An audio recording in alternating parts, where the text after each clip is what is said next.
za chwilę przyszła do mnie z małym dzieckiem na ręku pani strażowa, żona Jana Straża, kierowcy moich kuzynostwa Wodków, cioci Zosiuli Wodkowej. Ona powiedziała, że musimy pana przebrać za kobietę i weźmie pan moje półroczne dziecko na rękę i wyjdziemy w ten sposób. Ja na to powiedziałem, że absolutnie nie ma mowy, dlatego że wtedy nas wszystkich zastrzelą natychmiast. Ale ona powiedziała, że musi pan to zrobić, dlatego że jak pana tutaj dopadną, to zastrzelą wszystkich 50 czy tam ileś osób, które były we dworze. Tych wszystkich krewnych, znajomych, a także tych wszystkich, którzy mieszkali tutaj we dworze właśnie przez ciotkę moją przyjętych z Poznania, z różnych innych okolic. No to rzeczywiście przebrali mnie. Ja się wtedy jeszcze nie goliłem, więc włożyli mi na głowę chustkę kobiecą taką. Tutaj włosy wypuściły.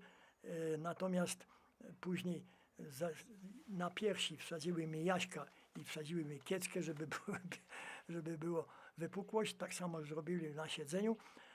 Długą dali mi spódnicę i ja wziąłem to dziecko na rękę i pani strażowa szła obok mnie. Zeszliśmy schodami. No Niemcy, największą trudność sprawiło mi chód. Teraz kobiety chodzą w spodniach, ale dawniej chodziły w długich spódnicach i robiły małe kroczki.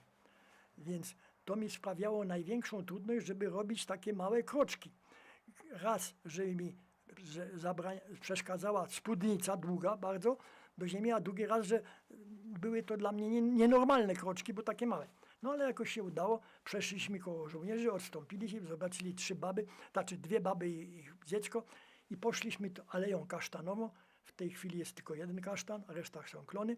I poszliśmy do domku ogrodnika i ja tutaj się przebrałem, to znaczy wróciłem do swojego ubrania. Ona została, a ja poszedłem drogą do leśniczówki.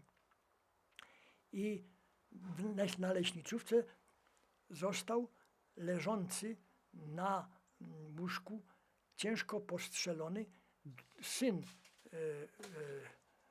ogrodnika Kosela, Antek Kosela, który brał udział w akcji, bo jego starszy brat Stanisław Kosela po śmierci leśniczego, on zastępował leśniczego, ciocia Zosiula Wodkowa zrobiła go leśniczym po prostu w 1943 roku.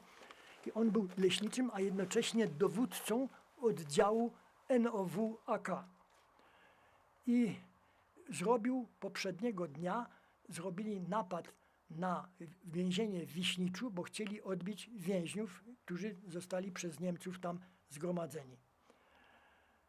No, część odbili, część nie, a ten Antek, który brał udział w tym napadzie, w tym wypadzie, był ranny, ciężko, przestrzelone miał płuca, więc leżał w tym na leśniczówce, gdzie była jednocześnie kwatera jego brata, dowódcy. A trzeba powiedzieć, że w tej jarze, w lesie, który był jakieś 150 metrów od leśniczówki, były wykopane dwie olbrzymie jamy, mieszczące 5 do 8 osób każda.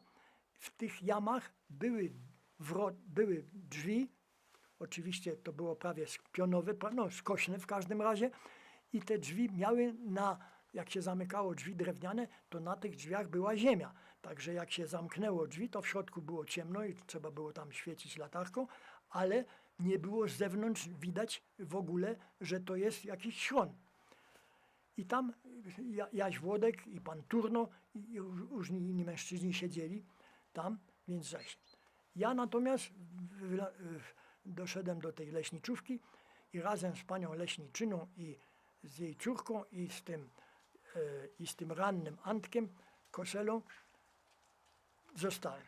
Ale w pewnym momencie patrzę i bardzo mi się zrobiło straszno, mianowicie z tej drogi właśnie prowadzącej na leśniczówkę widzę, wychodzi drużyna Niemców z karabinem, z RKM-em, z Bergmanem i pochodzi, dlatego podchodzi do leśniczówki. Myślę, jak będzie wśród nich ten żołnierz, co mnie chciał zatrzymać, to co chciał zastrzelić, to teraz już na pewno nas wszystkich. Ale na szczęście nie było wśród nich tego żołnierza, a była to czujka niemiecka wysłana na to, żeby stanąć przy leśniczówce, do której prowadziła leśna droga, obecnie asfaltowa, w stronę Łapanowa. I oni się bali, że bolszewicy tą boczną dróżką będą także podchodzić, więc wystawili swoich żołnierzy z RKM-em, żeby tam pilnować. Młody był podoficer, a żołnierze zupełnie 18-letni. Więc wszyscy oni mieli stracha takiego samego jak ja. No ale ponieważ Sowieci zajęli już Łapanów i zaczęli ostrzeliwać z artylerii właśnie leśniczówkę. Więc mówię do tego podoficera po niemiecku, że my chcemy pójść do lasu, bo się boimy, że te pociski artyleryjskie nas zabiją. No ale leżał ten ranny.